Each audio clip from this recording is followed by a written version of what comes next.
সুপ্রিয় সাংবাদিক বন্ধুরা, আপনাদেরকে আন্তরিক শুভেচ্ছা জানাচ্ছি। গতকাল বুধবার রাজধানীর ফরেন সার্ভিস একাডেমিতে আয়োজিত এক ব্রিফিংয়ে অন্তর্বর্তীকালীন সরকারের জাতীয় নিরাপত্তা উপদেষ্টা ডক্টর খলিলুর রহমান ১.৫ দশকের গণতন্ত্র পুনরুদ্ধার আন্দোলনের গণমানুষের নেতা, জুলাই আগস্ট গণ অভ্যুত্থানের রূপকার, ভয়ঙ্কর মাফিয়া অবৈধ প্রধানমন্ত্রী হাসিনার বর্বরতম জিঘাংসার শিকার, বাংলাদেশের আপমর জনগণের প্রিয় নেতা বিএনপির ভারপ্রাপ্ত চেয়ারম্যান তারেক রহমানকে নিয়ে যে বক্তব্য দিয়েছেন, তাতে দেশের মানুষ বিস্মিত, হতবাক, উদ্বিগ্ন এবং ক্ষুব্ধ হয়েছে। ফ্যাসিবাদের প্রতিভূ হাসিনা যেভাবে গণতন্ত্রকে কফিন পরিয়ে তথাকথিত উন্নয়নের ইন্দ্রজাল সৃষ্টির জন্য জিয়া পরিবারকে নিয়ে কুৎসা রটাতেন, উপদেষ্টার এই মন্তব্য বা এই বক্তব্য তারেক রহমানকে নিয়ে যেন সেই ফ্যাসিবাদেরই বক্তব্যেরই পুনরাবৃত্তি বলে জনগণ মনে করে। এখনো যেন লোক মানুষে উজ্জ্বলতর তারেক রহমানের ভাবমূর্তিকে বিনষ্ট করার জন্য প্রতিশোধের চোরা স্রোতে আঘাত হানার চেষ্টা করা হচ্ছে নানা মহল থেকে, নানা দিক থেকে। ডক্টর খলিলুর রহমান যুক্তরাজ্যে নির্বাসিত জীবন প্রসঙ্গটি যেভাবে উপস্থাপন করেছেন তা সম্পূর্ণ উদ্দেশ্য প্রণোদিত ও বিভ্রান্তিমূলক। ধান ভানতে শিবের গীত গাওয়ার মতো ডক্টর খলিলুর রহমান বলেছেন, কেবলমাত্র আমি আমেরিকায় থেকেছি বলে আমাকে যদি বলা হয় আপনি বিদেশি নাগরিক, তাহলে কালকে তারেক রহমান সাহেবকেও সে কথা বলতে হবে। আমাকে ঢিল নিক্ষেপ করলে সেই ঢিল কিন্তু অন্যের উপরে গিয়েও পড়তে পারে। এটা কে বলেছে আপনাকে? যারা বলেছে তাদের সাথে আপনার কথাবার্তা হতে পারে। তারেক রহমান সাহেব এখানে আসলো কি করে? তিনি আপনার এই আলোচনা, সম্ভবত সাংবাদিকদের সাথে এই আলোচনায় উনি উপযোগ্য হলেন কি করে? উনি টপিকস হলেন, হ্যাঁ, উনি একটা বাংলাদেশের বৃহত্তম রাজনৈতিক দলের নেতৃত্ব দিচ্ছেন, যার চেয়ারম্যান। উনি অপ্রাসঙ্গিক ভাবে ওখানে আপনি টেনে আনলেন কেন? তো নিশ্চয়ই আপনি মুখে আপনারা যাই বলেন, আপনাদের অন্তরে অন্য কোনো বিষক্রিয়া বা বিস্ময় কোনো প্রতিক্রিয়া আপনাদের হৃদয়ে সবসময় কাজ করছে। এর আগেও আমরা বলেছি, সবার ব্যাপারে নয়, বলেছি কিছু কিছু উপদেষ্টারা মনে হয় তারা নিরপেক্ষতার চাইতে অন্য কোনো এজেন্ডা নিয়ে তারা কাজ করছে। ডক্টর খলিলুর রহমান যুক্তরাজ্যে নির্বাসিত জীবন প্রসঙ্গটি যেভাবে উপস্থাপন করেছেন তা সম্পূর্ণ উদ্দেশ্য প্রণোদিত ও বিভ্রান্তিমূলক। আচ্ছা, এটা তো বলেছি আপনাদের। রাষ্ট্রের গুরুত্বপূর্ণ পদে থেকে ডক্টর খলিলুর রহমান এহেন বক্তব্য নিঃসন্দেহে আত্মগরিমার প্রদর্শন। খুব একটা আছে না, একটা বিস্তৃত বোধ। বিস্তৃত বোধ হচ্ছে যে আপনার নিজেকে খুব প্রসিদ্ধ মনে করা, নিজেকে খুব বড় মনে করা। এর একটি ভালো বাংলা হচ্ছে বিস্তৃত বোধ। এই বিস্তৃত বোধ বা আত্মগরিমার প্রদর্শন এই সমস্ত উপদেষ্টাদের মধ্যে রয়েছে এবং তার এই বক্তব্য নিঃসন্দেহেই দৃঢ়ঘোষণামূলক। ডক্টর খলিলুর রহমান জনাব তারেক রহমানের রাজনৈতিক বিশ্বাসযোগ্যতা বিনষ্ট এবং জনগণকে বিভ্রান্ত করার এবং মানুষের মাঝে তার মর্যাদা ক্ষুণ্ণ করার হীন উদ্দেশ্য নিয়েই এই বক্তব্য রেখেছেন, যা দুর্ভাগ্যজনক বিভ্রান্তির কবলের মধ্যে পড়ে। তাকে মনে রাখতে হবে, বাংলাদেশ অনির্বাচিত কর্তৃত্ববাদের অনুকূল সমাজভূমি নয়। তিনি তার কথাবার্তায়, আচরণে বিগত কিছু দিনে ধরাকে সরা জ্ঞান করতে শুরু করেছেন। তিনি হয়তো দেশি বিদেশি কারো স্বার্থ চরিতার্থ করার মিশনে যুক্ত বলেই প্রতীয়মান হচ্ছেন। শেখ হাসিনার হাতের মুঠোই ছিল ধ্বংসের শক্তি। জনগণ তা প্রতিহত করেছে। আমরা আর নতুন করে কোন প্রভুত্ববাদের অধীনতার নাক পাশে বন্দী হতে চাই না। এক্ষণে দেশের জনগণের সম্মুখে প্রশ্ন চিহ্ন দীর্ঘ হচ্ছে যে খলিলুর রহমানের মতো একজন বিতর্কিত এবং করিডোর চ্যানেল বন্দর বিদেশিদের হাতে তুলে দেওয়ার ষড়যন্ত্রের কুশীলব বলে পরিচিত কি করে জাতীয় নিরাপত্তা উপদেষ্টা হিসাবে নিয়োগ পান? এই প্রশ্নটি কিন্তু এখন খুব বড় হয়ে দেখা দিয়েছে। খলিলুর রহমানের অজানা থাকলেও দেশবাসীর অজানা নয় যে তারেক রহমানকে কি কারণে, কোন পরিস্থিতিতে লন্ডনে যেতে হয়েছে। সেখান থেকে তারেক রহমানকে বিশ্বের নিষ্ঠুরতম একটি জগদ্দল ফ্যাসিস্টের বিরুদ্ধে লড়াইয়ে নেতৃত্ব দিতে হয়েছে।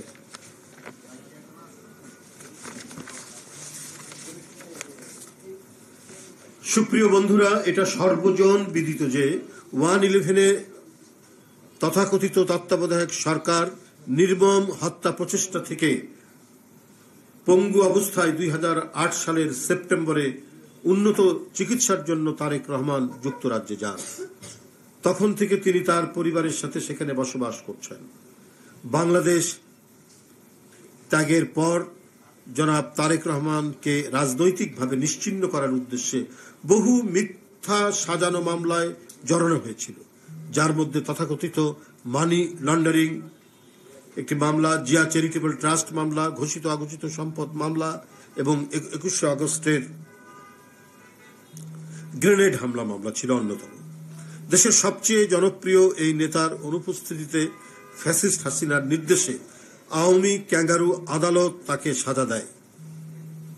বন্ধুরা আমার, শুধু এটাই নয়, শেখ হাসিনার ক্যাঙ্গারু আদালতে সাজা দেওয়া নয়, শেখ হাসিনা নিজে ব্যক্তিগতভাবে কত বক্তৃতায়, কত জনসভায় ব্যক্তিগতভাবে তারেক রহমান সাহেবকে তিনি আক্রমণ করেছেন, তার আক্রোশ প্রকাশ করেছেন, প্রতিশোধ গ্রহণের নানা কথা তিনি বলেছেন, যে প্রয়োজনে লন্ডন থেকে তুলে নিয়ে আসা হবে, আরো নানা ধরনের প্রতিশোধমূলক কথা বলেছেন।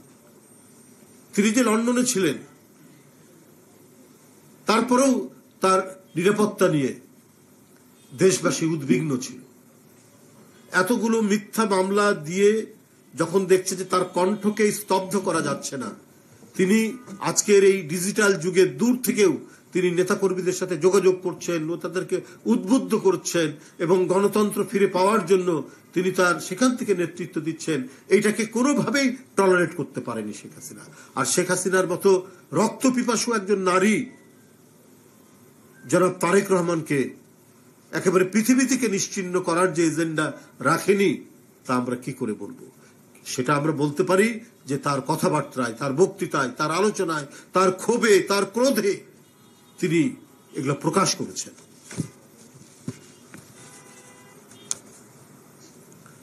জনাব তারেক রহমান তার জীবনের নিরাপত্তাহীনতার কারণে দেশে ফিরতে পারেননি। এখানে আরো উল্লেখযোগ্য যে 1951 সালের শরণার্থী কনভেনশনের অধীনে পর্যটক, কর্মক্ষেত্র, ছাত্র বিনিয়োগকারী এবং পরিবার বা শরণার্থী ভিসা সহ শরণার্থী ভিসা বিভাগের অধীনে একজন বিদেশি নাগরিকের জন্য যুক্তরাজ্যে স্বল্প সময়ের 6 মাস বা বর্ধিত সময়ের জন্য বা অনির্দিষ্টকালের জন্য বসবাস করা যায়, সেটি সেখানে আইনত বৈধ। কিন্তু তার যে দেশপ্রেম এবং তার যে দেশের, তিনি যে এই দেশের নাগরিক, সেখানে তো তারেক রহমান সাহেব কোনো কম্প্রোমাইজ করেননি। তিনি সেই 1951 সালের শরণার্থীদের যে মানে তাদের জন্য যে আইন, সেই আইনের আয়তায় যতটুকু মানে ইংল্যান্ডে থাকা যায়, যুক্তরাজ্যে থাকা যায়, সেই আইনের আওতায় আছে। অথচ ডক্টর খলিলুর রহমান আদ্যপান্ত না জেনে উনি ঢালাও একটি মন্তব্য করে দিলেন, একটা ব্রিফিং এর মধ্যে তিনি ঢালাও মন্তব্য করে দিলেন। দেশের একটি বৃহত্তম রাজনৈতিক দলের প্রধান নেতা সম্পর্কে তিনি এই ধরনের মন্তব্য করলেন। এরা মনের মধ্যে বিষ আর মুখের মধ্যে মধু নিয়ে তারা ঘোরাফেরা করে। সুপ্রিয় সাংবাদিক ভাই ও বোনেরা, বাংলাদেশের গণতন্ত্রকামী মানুষের নেতা বিএনপির ভারপ্রাপ্ত চেয়ারম্যান তারেক রহমান বারবার স্পষ্ট করে বলেছেন, জনগণের ভোটে জনগণের কাছে জবাবদিহিমূলক সরকার প্রতিষ্ঠার স্বার্থে অন্তর্বর্তীকালীন সরকারের প্রতি সমর্থন অব্যাহত রেখেছে। সমর্থন অব্যাহত রাখার পরও অন্তর্বর্তীকালীন সরকার মনে হচ্ছে এই সমর্থনের গুরুত্ব অনুধাবন করতে ব্যর্থ হচ্ছে। ক্ষমতাসীনদের কেউ কেউ মনে হচ্ছে বিএনপির সঙ্গে পায়ে পা লাগিয়ে ঝগড়া বাঁধাতে চায়। ফ্যাসিবাদ বিরোধী দীর্ঘ 1.5 দশকের আন্দোলন সংগ্রামের সময় ডক্টর খলিলুর রহমানের নাম কেউ কখনো শুনেছে বলে আমার জানা নেই। সুসময়ে হঠাৎ করে তিনি উড়ে এসে জুড়ে বসে উপদেষ্টা হয়েছেন। ১.৫ দশকের শেখ হাসিনার ফ্যাসিবাদের বিরুদ্ধে আন্দোলন সংগ্রামে দেশে বিদেশে কোথাও যার কোনো উপস্থিতি ছিল না,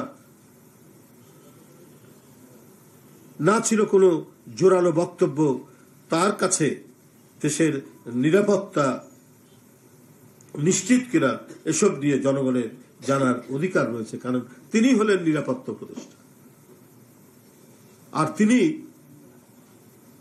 কি মন্ত্রণা দিচ্ছেন ডক্টর ইউনূস সাহেবকে, কি মানবিক করিডোরের নামে করিডোর, মানে নানা কথা বলে দেশের সার্বভৌমত্বকেই দুর্বল করার চেষ্টা করছেন।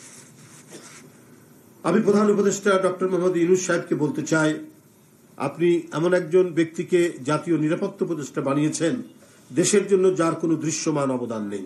তিনি তো বাংলাদেশের জন্য নন, বিদেশের জন্য কাজ করেন কিনা এই নিয়ে মানুষের মনে প্রশ্ন দেখা দিয়েছে। মানবিক করিডোর বা চ্যানেল নামে বাংলাদেশকে যুদ্ধক্ষেত্রে পরিণত করার পায়তারা করা হচ্ছে। তিনি বাংলাদেশকে অস্থির করার পরিকল্পনা করছেন, কিন্তু আমরা তা হতে দেব না। ডক্টর খলিলের অহেতুক প্রলাপে প্রতীয়মান হচ্ছে অন্তর্বর্তীকালীন সরকারের কেউ কেউ সুকৌশলে বাংলাদেশের প্রাণ তারেক রহমানের দেশে নিরাপদ প্রত্যাবর্তনকে অনিরাপদ করে তুলতে চায়। সুপ্রিয় বন্ধুরা, একজন রাজনীতিবিদকে প্রতিদিন প্রতি মুহূর্তে জনগণের আদালতে পরীক্ষার মুখোমুখি হতে হয়। জনগণের আদালত একজন রাজনীতিবিদের জীবন এবং কর্ম খোলা বইয়ের মতো। শত প্রতিকূলতা উপেক্ষা করে তারেক রহমান বিদেশে বসেও দেশের জনগণের সঙ্গে প্রতিদিন প্রতি মুহূর্তে প্রতিক্ষণে যোগাযোগ রাখছেন। কোন পরিস্থিতিতে তারেক রহমান চিকিৎসার জন্য বাধ্য হয়ে বিদেশে গিয়েছেন, বিদেশে থাকতে বাধ্য হচ্ছেন, এ সম্পর্কে দেশের গণতন্ত্রকামী জনগণ সম্পূর্ণরূপে ওয়াকিফ হন। এবং সেই সমস্ত ব্যক্তি, সুশীল সমাজ বাংলাদেশের অথবা নানা শ্রেণী পেশার মানুষ যাদের মৃত্তিকার সাথে, এদেশের মৃত্তিকার সাথে, মাটির সাথে যারা সম্পর্ক রয়েছে, তারাই কেবলমাত্র জানে যে তারেক রহমানকে কিভাবে শেখ হাসিনার আন্দোলনের ফসল শারীরিকভাবে নিপীড়ন নির্যাতন তাকে করেছে। তার তখন চলৎ শক্তি ছিল না, অপরিহার্য ছিল তার উন্নত চিকিৎসা। এরপরে তিনি ইংল্যান্ডে যান। এরপরে শেখ হাসিনার শাসন অন্ধকারচ্ছন্ন দুঃসময়ের বিভীষিকা। আর সেই শাসনে তারেক রহমান যদি দেশে থাকতো তার পরিণতি কি হতো এটা দেশবাসী এবং আন্তর্জাতিক সম্প্রদায় জানে, ডক্টর খলিল সাহেবরা না জানলে।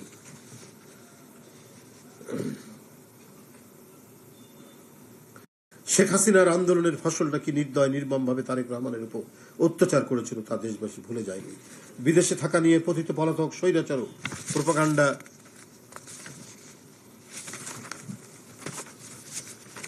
ছড়িয়েছিল।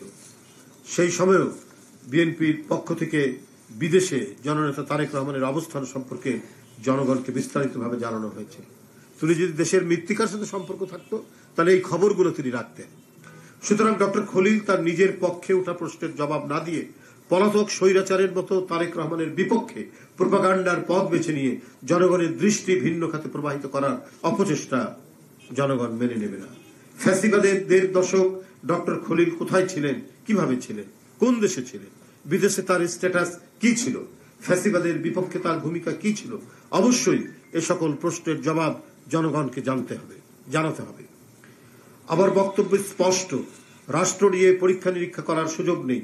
ডক্টর খলিলকে অবিলম্বে জাতীয় নিরাপত্তা উপদেষ্টার পদ থেকে সরিয়ে দিয়ে দেশে বিদেশে তার অবস্থান সম্পর্কে সম্পূর্ণ তথ্য দেশের জনগণের সামনে হাজির করতে হবে। সুপ্রিয় সাংবাদিক বন্ধুরা, ইতিমধ্যে কথিত মানবিক করিডোর ইস্যু নিয়ে অন্তর্বর্তীকালীন সরকার, বিশেষ করে ডক্টর খলিলের ভূমিকা নিয়ে দেশের স্বাধীনতা প্রিয় জনগণের মনে উদ্বেগের সৃষ্টি হয়েছে।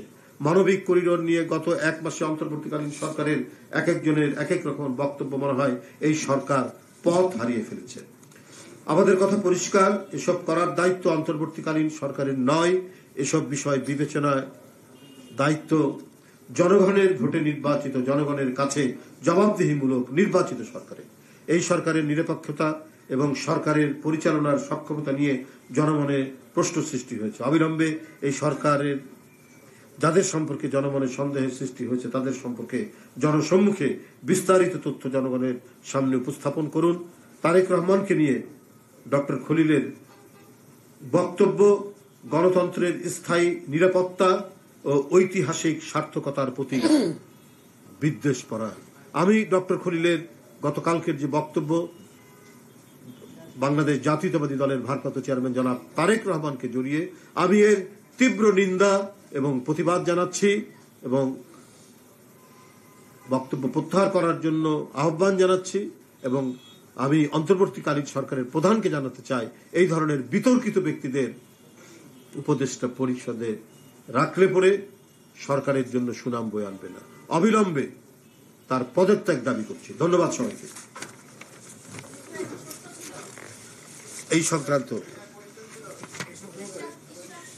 না, এটা ওরাই বলবে, আন্দোলন করছে তার সপক্ষে ঢাকাবাসী। এখন এই আন্দোলন কি হবে না হবে এই সম্পর্কে আমি শুধু এইটুকু বলতে পারি, আদালতের এই আজকের যে রায় যেটা দিয়েছে এটা জনগণের প্রত্যাশার প্রতিফলন হয়েছে।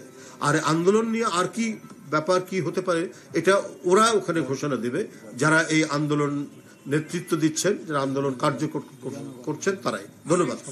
আদালতের রায়ের প্রতি সম্মান